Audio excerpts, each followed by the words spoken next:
Hello, everyone. My name is CJ Oliver, and I am the Fine Arts Specialist at City BOCES. I'm here today to talk you through the process of filling out the Arts and Ed form when it comes to music festivals in New York State. I'm here to take you through these steps to make it easy and enjoyable for you, and hopefully it can answer some of your questions when filling out these forms. Today, I want to cover quickly what is aidable from music festivals for teachers in their districts. So, any NYSSMA event where students are going to the event is aidable. So that means all counties, solo festivals, majors, all states, area all states, anything that the student is going to and participating in is considered aidable. That means also auditions within your county organizations as well. So, how do I do this? How do I fill all of this paperwork out? And what forms do I use? Some districts have the Arts and Ed form linked to their webpage. If they do not, I'm going to take you through quickly how we get there. So first we come over to the City BOCES website, and it's cityboces.org.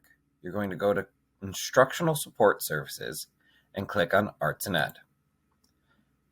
That will bring you to our Arts and Ed webpage. Here, you're going to the left side of the web page and clicking on Digital Request Forms. This is going to bring you to all the component districts that are in our Arts and Ed CoServe. You're going to scroll through and find which district is yours. For the purpose of today, I'm just going to use Baldwinsville. This is going to bring you up to the Arts and Ed form, your actual district's request form. This is where you're going to fill out all the information to process through your organization and district's information for receiving Arts and Ed aid. You're going to enter in your email so that we can contact you if we have questions, or so that Amy Skinner can send an email to you and allows for us to know who we're sending it to. The name of the artist or vendor. In this purpose, we're going to put NYSSMA or your county organization. For example, Onondaga County. Then you're going to put the name of the program. So you're going to put NYSSMA Solo Festival at ESM, NYSSMA All-State, NYSSMA Majors, NYSSMA Area All-State, any place that gives you an understanding of what is going on, you're going to put that in the name. You're also going to put, if it's an audition, right? So OCMEA audition, OCMEA Junior High Jazz Festival. Any of these names are totally important for us so we can help organize in our system what's going on. You're going to click on this Your School Districts tab because it takes us right to the form that instructs like our system to know this is going to Baldwinsville. So this is actually really important for you to hit for us. The person completing this form, so it is going to be you, the teacher, your name, right? If you have someone who is filling this form out on your behalf, please make sure that they then put the teacher's name who they're filling it out for on behalf. It helps when it comes searching for information later on. So always make sure that we have the person so we can get in contact with them. You're going to choose the grade levels within which this event is going to be affecting. So for NYSSMA All-State, right, grades 11 and 12 if you have students going, area All-State, 10, 11, and 12 for senior high, 7, 8, 9 for junior high, right? And so as you go through, you're going to click which grades are affected. You're going to choose your specific building. Why? Because this is going to be sent to your building's principal. So this is going to help us delineate what school is putting the request in, along with then choosing the principal that goes with it. Sometimes it could be from a district level, and you are going to push and click district level if your director of fine arts has asked you to do this way. It depends on the school. It depends on your actual setting. So please make sure you check and are speaking with your administrators on this so you're sending the form to the correct person. You're going to put the location of the event, and this is just there so in case Will or I want to scoot out and we want to see how the event's going, we can come there and support the students and you, the teachers. But so, for example, if you're going to be at NYSSMA All-State, you're going to put Rochester, New York. If you are at Zone 4's area Allstate, then you would put for this year Little Falls. So it just depends on where you are going to be. And that just helps us keep an active organization of our system again. You're going to list how many students are going to be using the service. So those are going to be the ones who are going to the festivals or the auditions. So you're going to put their number down there. The contact person of vendor if different from above. This part does not need to be filled out unless it is going to be, for example, your organization, and you need to send then the information to the treasurer. You may want to put the treasurer's name in here. If it's NYSSMA, do not worry. We are used to working with NYSSMA, and Stuart is very, very well known to us. So we understand if it's NYSSMA, we know what's going on. You're going to put the artist vendor mailing address, which is usually on the headers of the invoices or the letters of recommendation into ensembles. You're going to put then the email of the artist or vendor.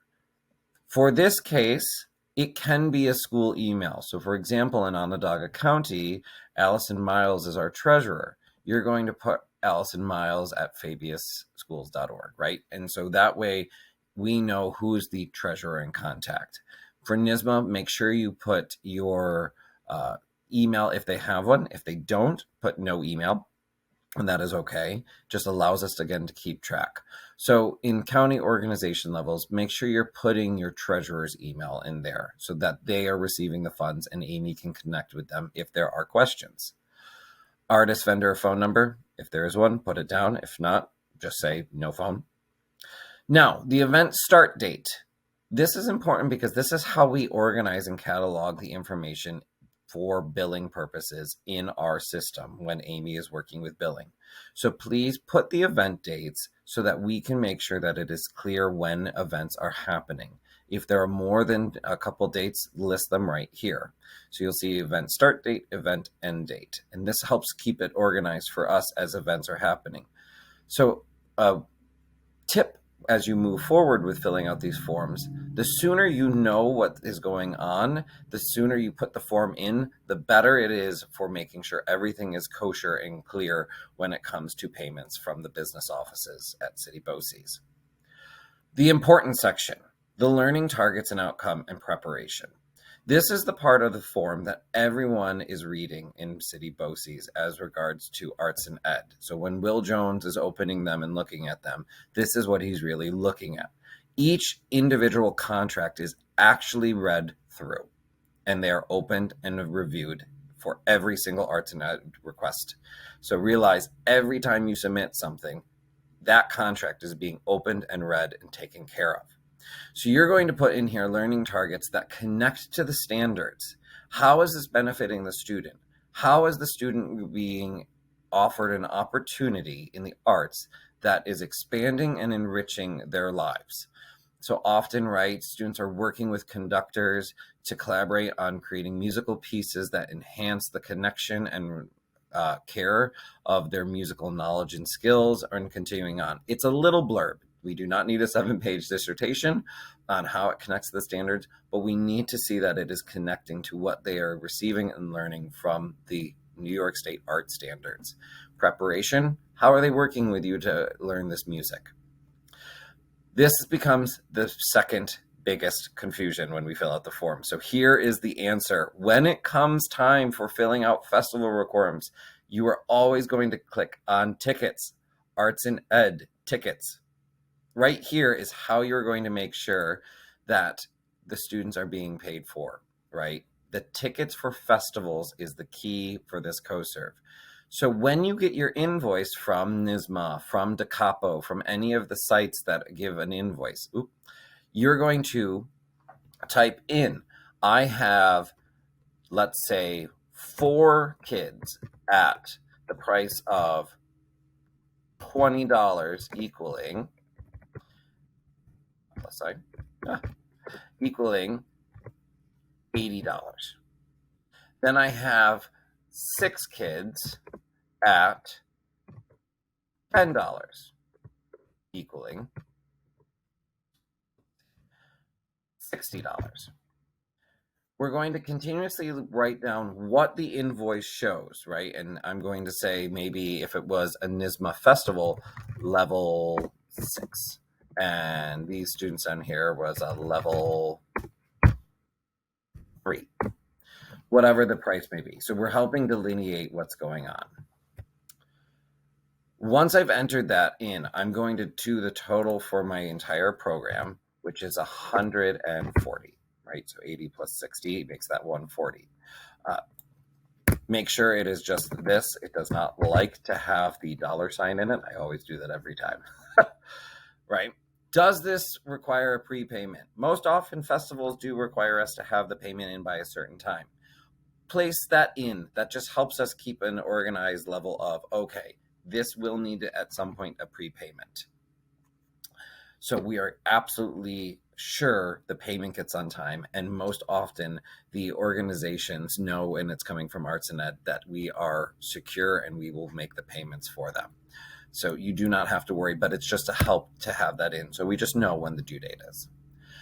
New to the form this year, you're going to also add the DeCapo invoice or the NYSSMA invoice that has been given to you. This is for our recording purposes for our treasurers. So when they're going through and seeing if people have paid per their organizations, it helps just break down the process. So make sure that you are uploading your invoices. Finally, you're going to click, yes, I have selected the standards that respond. You click yes to this, and you click the art standards that are going to be covered in the festivals. Most often I've seen 4, 5, 6. I've seen 7 and 8. The variety of how you connect them to your standards and what you write in your learning outcome or their target outcome is connected to here. I want to send a reminder that if students are staying overnight at a festival, only the registration actually counts for Arts and Ed aid. Arts and Ed does not cover food, travel, or lodging. Those are the 3 things that are hard not covered by. So make sure when you are putting the request in for the form of the total fee for the program, it is only for their auditions, for their participations, or the overall cost of the festival for the students being involved in it, not their travel, their food, or their lodging. Once I've clicked everything and I've gone through my standards, I'm going to push submit. You, the teacher, will receive a copy of the response, and it will be there in your email waiting for you to keep record of. The next level after you have submitted the form is going to go to your principal, and your principal will fill out a smaller form version of this and put it into a request sheet that is then sent to your Arts and Ed representative who approves all of this. So there are 2 other steps in between you before we go and approve everything. But the moment that the Arts and Ed representative in your district approves this request, a PND number, which is that billing statement, is being created by Amy Skinnard. So it is in the movement and the chain.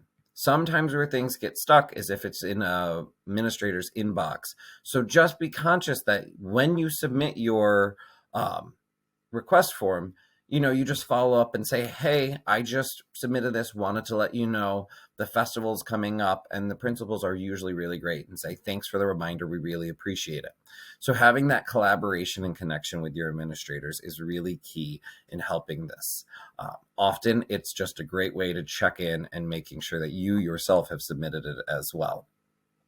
If there are questions regarding how to fill out this form or questions on what the form could look like or special circumstances, please feel free to contact us anytime at City BOCES, right? My email is coliver@cityboces.org, and Will's is wjones@cityboces.org, or you can email Amy as well at askinner@cityboces.org, or give any of us a phone call. We are happy to help you, and we are here to make this an easy process for you.